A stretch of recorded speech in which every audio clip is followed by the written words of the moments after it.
Hi viewers, welcome to our channel. ప్రస్తుతం మనతో పాటు సీనియర్ జర్నలిస్ట్ దాము బాలా సార్ ఉన్నారు. వారితో మాట్లాడదాం. నమస్కారం సార్. నమస్తే. సార్, కేజ్రీవాల్ గారు అలా బెయిల్ మీద బయటకు రాగానే ప్రచారంలో మునిగిపోయారు. సో ఫుల్ ఫైర్ మీద ఉన్నారు. ఆయన బీజేపీ పైన రెండు విమర్శలు అయితే చేయడం చూస్తున్నాం సార్. ఒకటి, ప్రధాని నరేంద్ర మోదీ గారు ప్రైమ్ మినిస్టర్ గా ఉంటారా ఉండరా అన్న ఒక డౌట్ ని క్రియేట్ చేశారు. అలాగే యోగి ఆదిత్యనాథ్ గారిని కూడా తీసేస్తారు అని చెప్పేసి ఆయన రైస్ చేయడం జరిగింది. మరి ఇవి పాసిబుల్ ఉన్నాయా సార్ ఈ రెండు? కేజ్రీవాల్ అదేదంటారు కదా, బోన్లో ఉన్న పులో సింహం లాగా ఉండి రాగానే మీద ఎట్లా పడతారు, అలాగా ఆయన జైలు నుంచి రాగానే వితిన్ 20 hours ఆయన ప్రెస్ మీట్ పెట్టేశాడు. ఆ 20 hours కూడా ఖాళీగా లేడు ఆయన. ఇమీడియట్గా దేశవ్యాప్తంగా ఉన్న ఈ సర్వేలు చేసిన వాళ్ళతో అందరితో మాట్లాడాడు. గ్రౌండ్ సిచ్యువేషన్ ఎలా ఉంది, ఇండియా కూటమికి ఎలా ఉంది, మోడీ పరిస్థితి ఏంటి, ఇవన్నీ అధ్యయనం చేశాడు. సో ఏం మాట్లాడాలి ఏంటి ఒక ప్లాన్డ్గా వెళ్ళాడు. అంతకుముందు ఆయన రాగానే ఫస్ట్ చేసిన పని హనుమాన్ టెంపుల్కి వెళ్ళాడు. హనుమాన్ టెంపుల్లో పోయి ప్రార్థన చేసి బయటకు వచ్చి, ఆయనకి ఎందుకంటే ఫేవరెట్ గాడ్ హనుమాన్ అనమాట.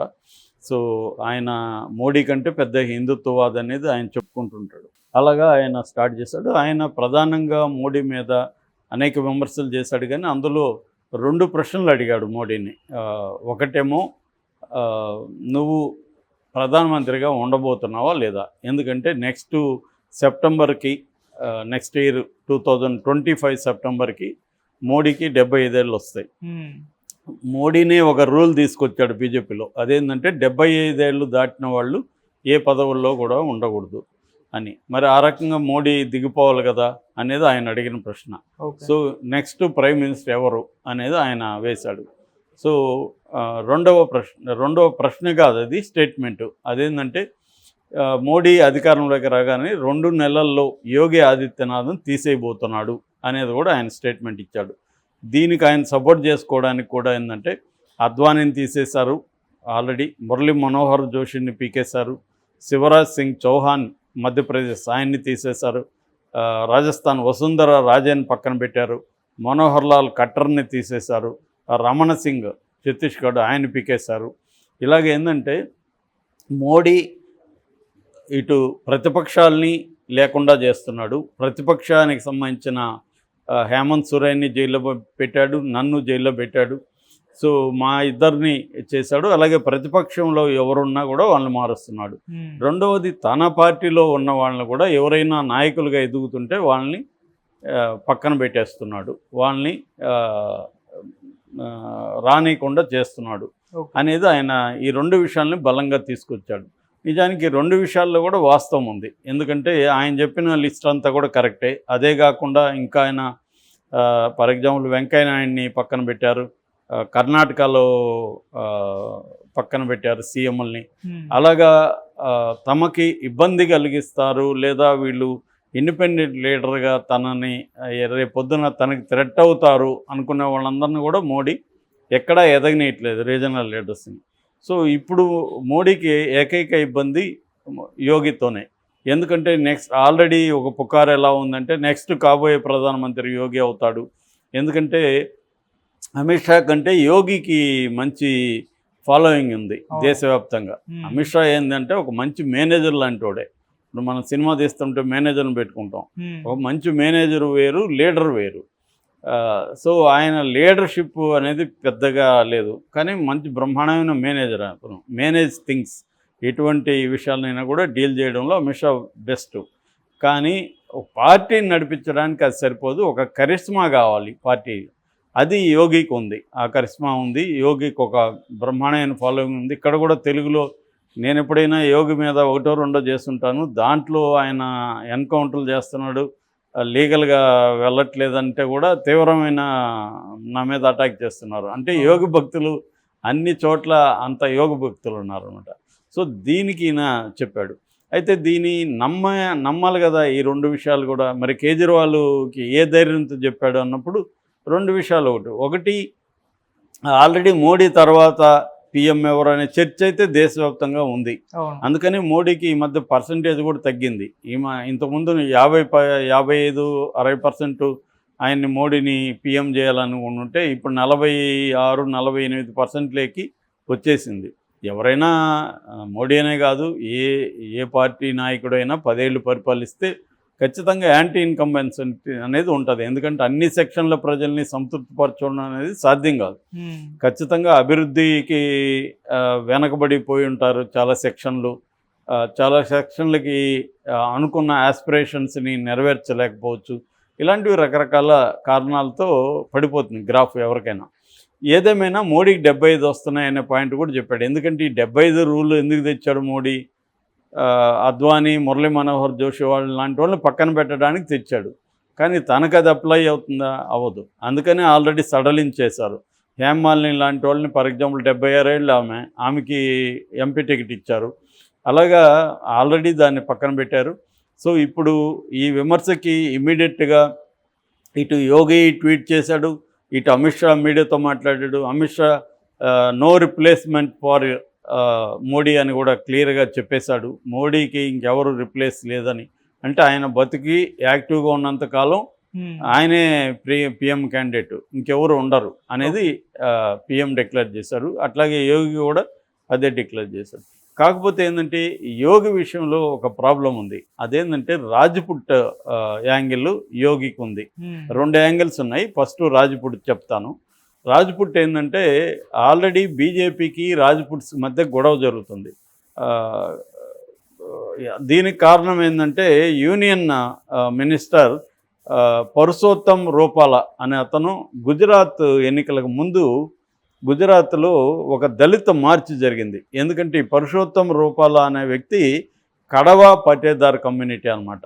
ఆ దళిత కమ్యూనిటీ, ఆ దళిత ర్యాలీలో ఏం మాట్లాడాడంటే, ఒకప్పుడు ఈ రాజపుట్ మహారాజులు బ్రిటిష్ వాళ్ళకి తొత్తులుగా ఉన్నారు, వాళ్ళు ఎప్పుడూ బ్రిటిష్ వాళ్ళకి వ్యతిరేకంగా పోరాడలేదు, చివరికి వాళ్ళ ఆడపిల్లల్ని కూడా బ్రిటిష్ వాళ్ళకి ఇచ్చి పెళ్లి చేశారు అని ఒక స్టేట్మెంట్ ఇచ్చాడు. దాంతో గుజరాత్లో ఏంటంటే 17% రాజ్పుట్స్ ఉంటారు. సో వాళ్ళందరూ పెద్ద ఎత్తున తిరుగుబాటు చేశారు, ఈయనకి వ్యతిరేకంగా ధర్నాలు రాస్తారోకోలు చేశారు, స్టేట్మెంట్లు ఇచ్చారు. ఇది నార్త్ ఇండియా అంతా కూడా స్ప్రెడ్ అయింది. రాజస్థాన్లో ఒక యువ లీడరు ఈయనకి వ్యతిరేకిస్తూ పెద్ద ఎత్తున ర్యాలీలు చేశాడు. తర్వాత ఉత్తరప్రదేశ్లో గొడవలు జరిగాయి. ఇలాగా ఎందుకంటే జాట్ పాపులేషన్ ఇండియాలో రాజ్పుట్ పాపులేషన్ ఇండియాలో ఒక 20 కోట్ల మంది దాకా ఉంటారనేది ఒక అంచనా. సో అందుకని వాళ్ళందరూ హర్ట్ అయ్యారు ప్రధానంగా. సో ఈయన అప్పటికీ రూపాల అనేకసార్లు సారీ చెప్పాడు, పబ్లిక్ వేదికల మీద చెప్పాడు. బట్ ఆ ఎఫెక్ట్ గుజరాత్ ఎన్నికల మీద కూడా పడుతుందన్న ఇదైతే కలిగింది. ఆయన మీద అయితే చర్య ఏం తీసుకోలేదు బీజేపీ. అయితే దాని ప్రభావం అయితే పడింది రాజస్థాన్లో, ఉత్తరప్రదేశ్లో. ఈ యోగి ఆదిత్యనాథ్ కూడా రాజ్పుట్ కమ్యూనిటీ అనమాట. సో అందువల్ల రాజ్పుట్కి బీజేపీకి మధ్య గొడవ. దీంట్లో యోగి ఆదిత్యనాథ్ ఏమన్నా ఈ రాజ్పుట్ కమ్యూనిటీని ఆర్గనైజ్ చేయగలిగితే నార్త్ ఇండియాలో కొంత థ్రెట్ అవుతుంది మనకి. అందుకని యోగి ఆదిత్యనాథ్ని ఎదగనీయకూడదని మోడీ బ్యాచ్ అనుకున్నారనేది ఒక వెర్షన్. సో అందుకని యోగి ఆదిత్యనాథ్ని ఈసారి సీఎం చేయకూడదని అనుకున్నారని.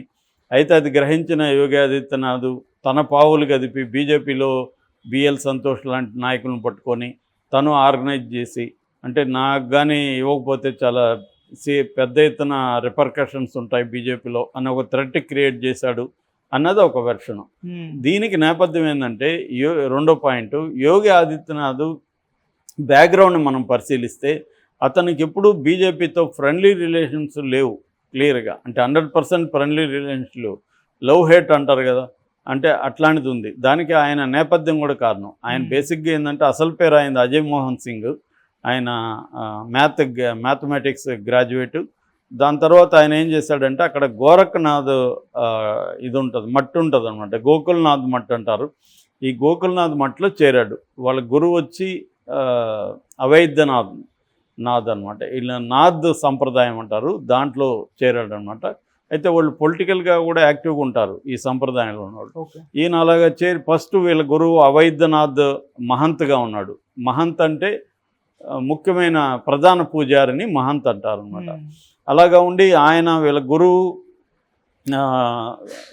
ఆయనకి ఇంకొక గురువు ఉన్నాడు దిగ్విజయనాథ్ అని. దిగ్విజయనాథ్ ఎవరంటే 1949లోనే బాబ్రీ మసీదులోకి వెళ్ళి హిందువుల విగ్రహాలు పెట్టిన వ్యక్తి. అంటే వీళ్ళంతా రాడికల్ హిందూస్ అనమాట, హిందూ వాదులు. సో అలాగా ఉండి ఈయన అవైద్యనాథ్ రాజకీయాల్లోకి వచ్చాడు. 91లో ఆయన బీజేపీలో చేరాడు.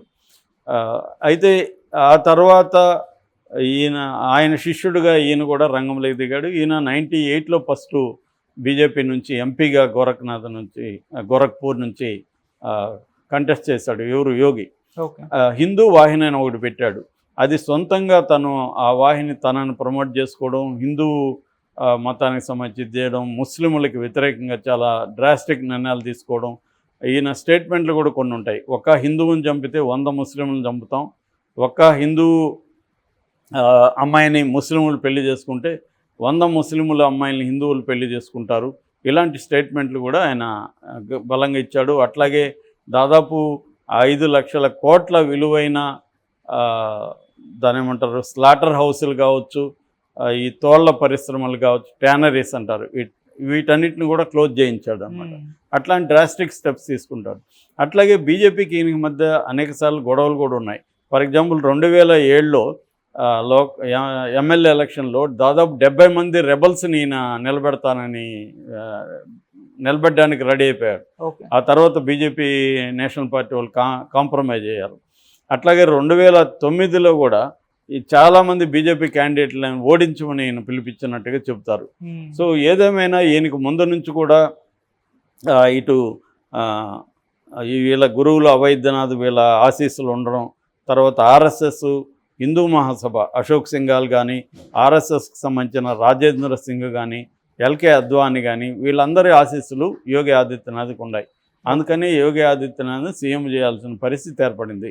ఆయన స్టార్ క్యాంపెయినర్ కూడా చాలాసార్లు బీజేపీకి పనిచేశాడు. 2017 నుంచి ఇప్పటి వరకు ఆయనే సీఎంగా ఉన్నాడు. అయితే సీఎంగా మార్చడానికి మాత్రం ప్రయత్నాలు జరిగాయని చెప్తున్నారు. సో ఈ బ్యాక్గ్రౌండ్ అంతా కూడా కేజ్రీవాల్కి తెలుసు కాబట్టి